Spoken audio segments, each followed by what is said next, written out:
নমস্কার, ছায়া বৌদি রান্নায় তোমাদের সকলকে অনেক অনেক স্বাগত জানাই। আজ আমি তোমাদের বানিয়ে দেখাবো আপেলের জ্যাম। তো আশা করি তোমাদের খুব ভালো লাগবে। প্রথম থাকতে শেষ অবধি ভিডিওটা দেখো। আপেলের জ্যাম বানানোর জন্য এখানে আমি 1.5 কেজি আপেল নিয়েছি। আপেলটা ধুয়ে পরিষ্কার করে নিয়েছি। আর ওই হিসাবে আমি চিনি নিয়েছি, 2টো লেবু, এলাচি আর ডালচিনি। আপেলের খোলাগুলো ছাড়িয়ে আমি এবার ছোট ছোট করে কেটে নেবো।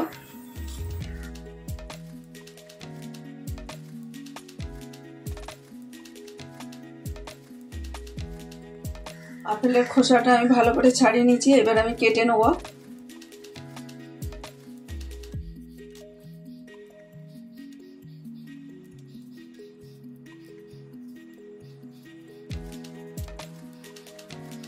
তবে আমি সব আপেলগুলো চোপাগুলো ছাড়িয়ে নিচ্ছি।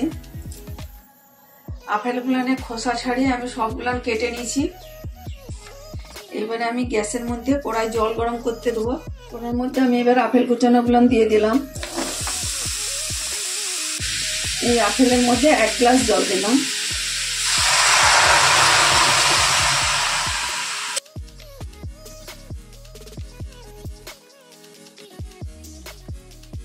দেড় গ্লাস জল দিলাম। 15 মিনিটের মধ্যে আমি ঢাকা দিয়ে সিদ্ধ করে নেবো আপেলগুলো। 12 মিনিট হয়ে গেছে, আমি এবার ঢাকনাটা খুলে দেখছি। আপেলটা সিদ্ধ হয়ে গেছে, আমি এবার নামিয়ে নেব।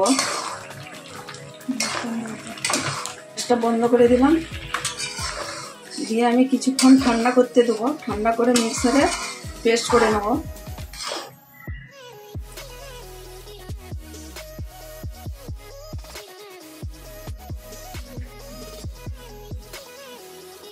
আবার কড়াটা বস করে গরম করে নিয়েছি।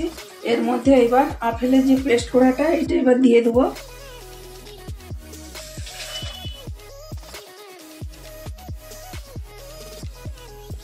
দেড় কিলো আপেল হিসাবে চিনি দিয়েছি, তো চিনিটা আমি এবার এর মধ্যে দিয়ে দিচ্ছি। একটু ডালচিনি দিচ্ছি টেস্টটা আসার জন্য, অল্প একটু এলাচি গুঁড়ো দিচ্ছি।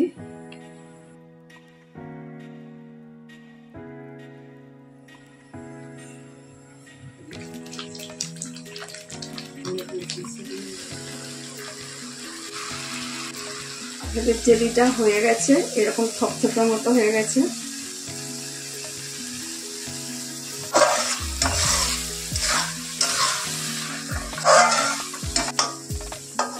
দারচিনিটা দিয়েছিলাম, এইটা এবার তুলে ফেলে দিচ্ছি।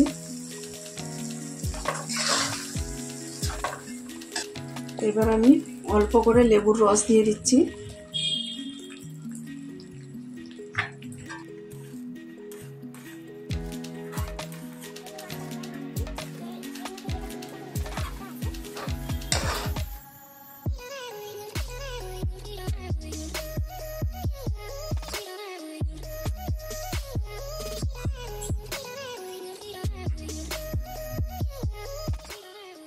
আপেলের জ্যামটা হয়ে গেছে, তো আমি যেরকম ভাবে বানিয়ে তোমাদের দেখালাম, এরকম বানিয়ে দেখো কেমন লাগে। সকলের সাথে শেয়ার করো। যেসব বন্ধুরা এখনো অবধি চ্যানেলটা সাবস্ক্রাইব করো না, তারা অবশ্যই সাবস্ক্রাইব করে পাশে থাকো।